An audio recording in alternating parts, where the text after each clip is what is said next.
Okay, now it's time to take a look at our top draft pick and figure out where it can go. And thank the Lord, there is only 1 week left where we have to do all these permutations and combinations. After this week, set in stone.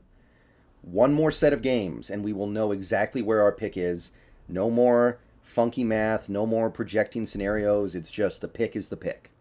So, with that being said, let's break it down. Denver pick still sits at number 3 overall. It has not moved. The Broncos lost yesterday to the Chiefs, and that loss left them at number 3. Bears didn't win, so they couldn't move up. And Houston also did not win. And because of that, we now know for a fact our pick cannot be number 1 overall. Even if Denver loses next week and Houston wins, Denver will still have a better record. And by the way, even if that wasn't the case, you can see the strength of schedules are the same. So there's no guarantee the tiebreaker would come out in Houston's favor. So at this point, guaranteed we cannot get the number 1 pick. Now, for my part, I'm totally okay with that because apparently Houston covets Bryce Young. I don't. So if Houston wants to take Bryce Young, I actually like having them in front of me. Guarantees we can't take him. That's subjective, but that is how I currently feel about it. So perfectly happy with Houston not getting... I'm Houston picking ahead of Seattle here. Now, that means the pick could go as high as number 2. And in order for that to happen, the Broncos need to lose, which we'll talk about in a second here. Chicago needs to win, and Chicago is playing the Vikings. And it is very possible that the Vikings rest starters against the Bears.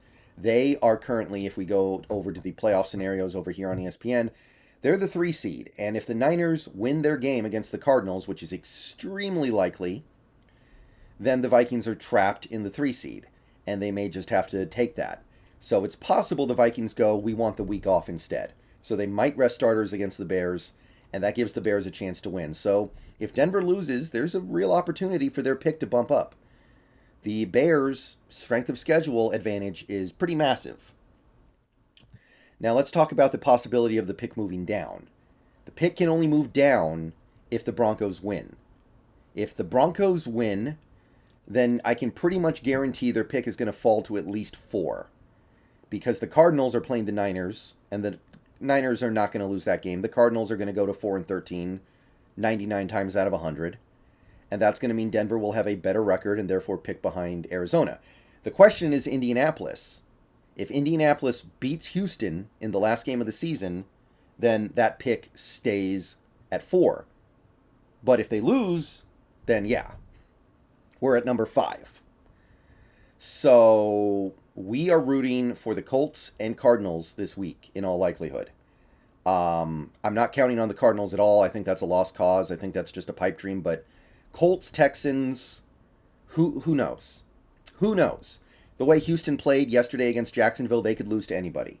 But honestly, the Colts could lose to anybody too. Let's be real here. It's pretty bad over there. But that's it.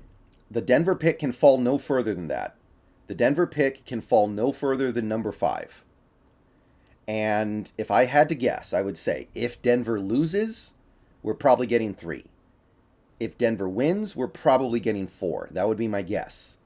So the difference between winning and losing for Denver this week is probably just the 1 pick, but the 1 pick could be a big deal. So we have to see what happens in some of these other games, of course, but that would be my prediction.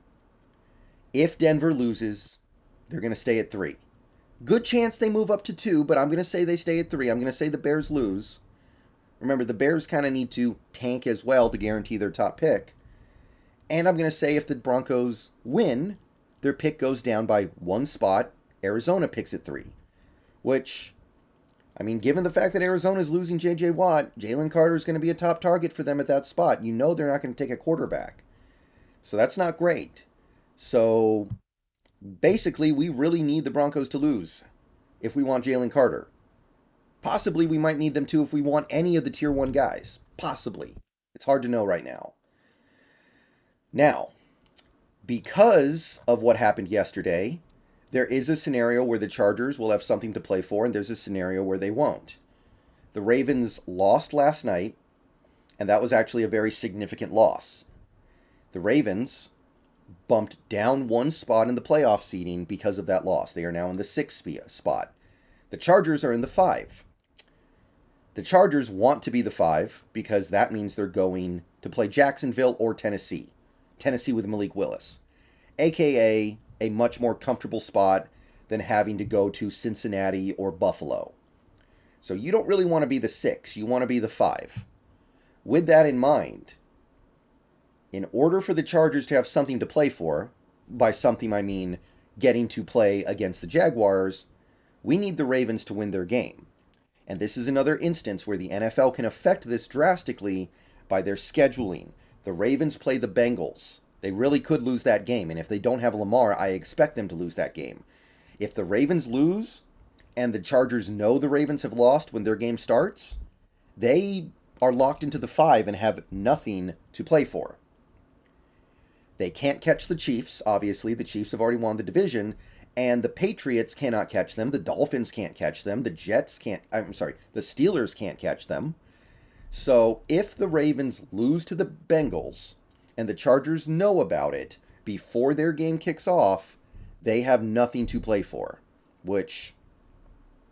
in that circumstance, I believe they take the week off.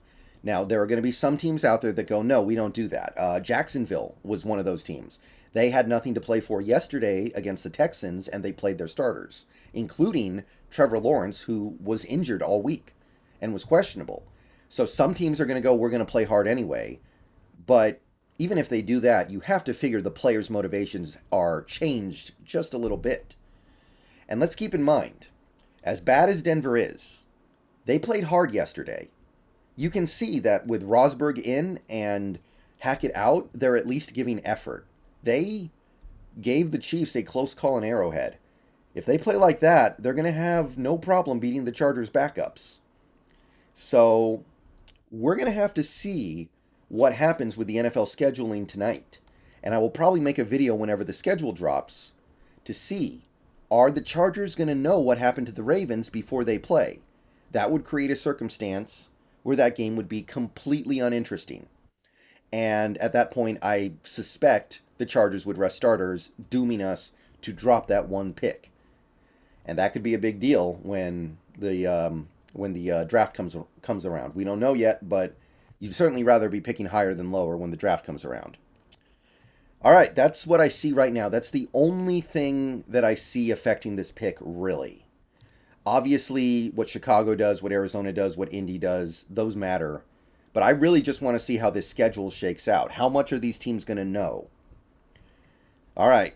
Come on, NFL. Don't do it to us. Make it at least competitive. Make Denver have to play starters. Make Detroit give all their heart and soul into that Green Bay game. And at that point, it'll be nobody's fault but us, right? Or it'll be nobody's credit except Denver. Denver will have to earn a win. And if they earn the win, then throw my hands up in the air, so be it. Good for them. We're getting the number 4 pick regardless. It's still a great, great deal. All right, let me know what you guys think down below. What do you think is going to happen?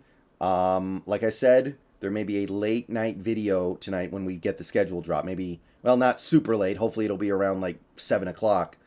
But once we find out, I will talk about it because this could be everything on both sides for the Seattle Seahawks. All right, I'm going to do Snap Count Monday, probably around 3 o'clock. Hope to see y'all there. Peace out, go Hawks, and come on, NFL.